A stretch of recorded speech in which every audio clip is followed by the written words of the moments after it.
Olá, tudo bem? Seja muito bem-vindo. Eu sou o professor Bernardo e hoje vamos falar de um tema muito importante em nosso dia a dia. Muito se achava que a filosofia não tinha mais nada o que contribuir com o nosso dia a dia. Mas isso não é verdade. Quando nós falamos de temas como transgênicos, células-tronco, suicídio, nós estamos falando da bioética. E você sabe o que é bioética? Bioética é a junção de duas palavras que você vai ter no seu cotidiano. A palavra bios, que quer dizer vida, e a palavra ética, que é nada mais nada menos do que o estudo da teoria sobre a moralidade humana. A junção dessas duas palavras dá a significação de que nós precisamos pensar a moralidade humana em relação aos princípios da vida.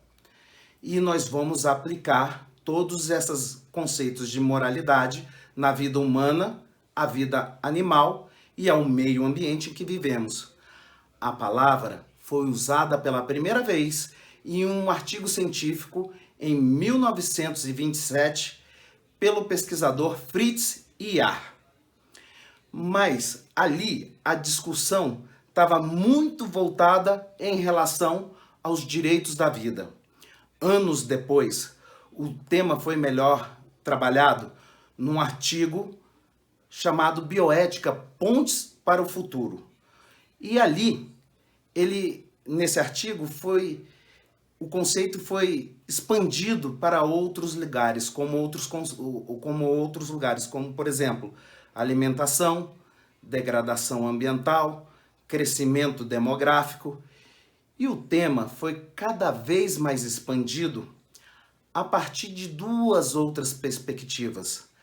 A primeira foi feita no período nazista, com os experimentos médicos feitos em nome da evolução da ciência. E outro lado, em 1960, na década de 60, aconteceram vários outros experimentos onde a vida humana foi utilizada em prol da ciência. Então a bioética expandiu a noção de que nós precisamos colocar acima do progresso científico, acima da evolução da ciência, a vida humana. Uma coisa que deveria ser muito simples.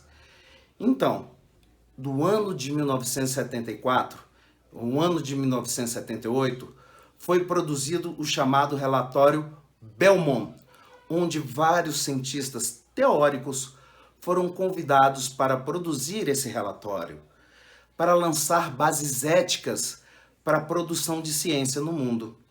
Então, a gente pode pensar em alguns princípios básicos que vão nortear todas as pesquisas ao redor do mundo, que são eles: princípio de justiça, princípio de autonomia e o princípio de beneficência.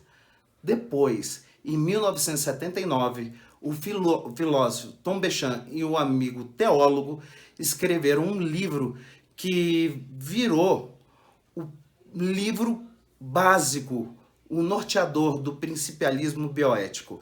Ali, além desses três princípios éticos propostos no relatório de Belmont, eles colocaram mais um. Tiraram da beneficência um princípio chamado de não maleficência. Esses princípios visavam colocar no centro das questões a vida e a dignidade humana, antes de qualquer coisa.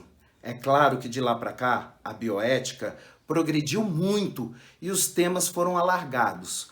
E nós costumamos colocar os temas em duas áreas. Aqueles que são persistentes, que estão com a humanidade desde sua origem, como, por exemplo, aqueles que saem da ideia de vida e de morte, eutanásia, aborto, suicídio e outros temas, como a gente coloca classificado como problemas emergentes, que são os problemas que são discutidos à medida que a ciência vai avançando, como, por exemplo, células-tronco, clonagem, transgênicos, o direito da vida animal. São 3 as principais funções da bioética. A descritiva, que a função que vai apontar os problemas que a ciência trouxe para o campo da filosofia, que antes não eram pensados. Então ele vai descrever esses problemas. E na função descritiva a gente percebe também a bioética apontando e trazendo outras áreas para discutir com ela, como, por exemplo, a medicina, o direito, a biologia, a química, a teologia, a física. Essa área é a área acadêmica da bioética. A segunda função é a função normativa.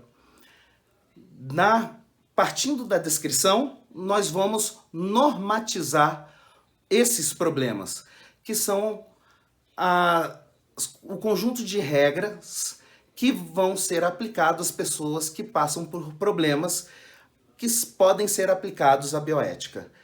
Então a gente vai tentar dar base ética nas atitudes humanas. Será que a gente vai buscar uma teoria kantiana?